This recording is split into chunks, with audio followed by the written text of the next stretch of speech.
রাতের বেলায় কাউকে হেল্প করলে একটু জেনে বুঝে করবেন। এই ঘটনাটি একটি সত্য ঘটনা। রাত তখন প্রায় 1টা বাজে। ওই সময় একটি ছেলে তার বাইক নিয়ে বাড়িতে ফিরছিল এবং রাস্তায় তার বাইকটি দাঁড় করায় একটি মেয়েটি তাকে বলে, আমাকে একটু সামনে পর্যন্ত এগিয়ে দেবেন, অনেক রাত হয়ে গেছে, আমি এখানে কোনো গাড়িও পাচ্ছি না, যদি একটু সামনে পর্যন্ত এগিয়ে দিতেন তাহলে অনেক ভালো হতো।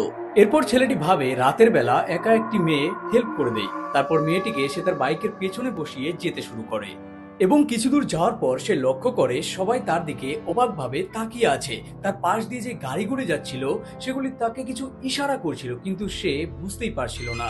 এর কিছুক্ষণ পর তার বাইকের সামনে একটি ট্রাক এসে দাঁড়ায় এবং সেই ট্রাকের ড্রাইভার হাতে একটি লোহার রড নিয়ে নিচে নামে। সেই ট্রাক ড্রাইভারকে দেখা মাত্র ছেলেটি বেহুশ হয়ে যায় এবং পরের দিন যখন তার জ্ঞান ফেরে তখন সে দেখতে পায় সে একটি হসপিটালের বেডে শুয়ে আছে এবং তার কাঁধে প্রচন্ড ব্যথা করছে। এরপর সে তার পাশে দাঁড়িয়ে থাকা ড্রাইভারকে জিজ্ঞেস করে, আমার কি হয়েছে? আর তারপর ড্রাইভার তাকে যা জবাব দেয় তা শোনার পর আমি নিজে ভয় পেয়ে যাই। সে বলে, কালকে রাতে তুমি যে মেয়েটিকে তোমার বাইকের পেছনে বসিয়ে যাচ্ছিলে সে পেছনে বসে বসে তোমার ঘাটটিকে খাচ্ছিল।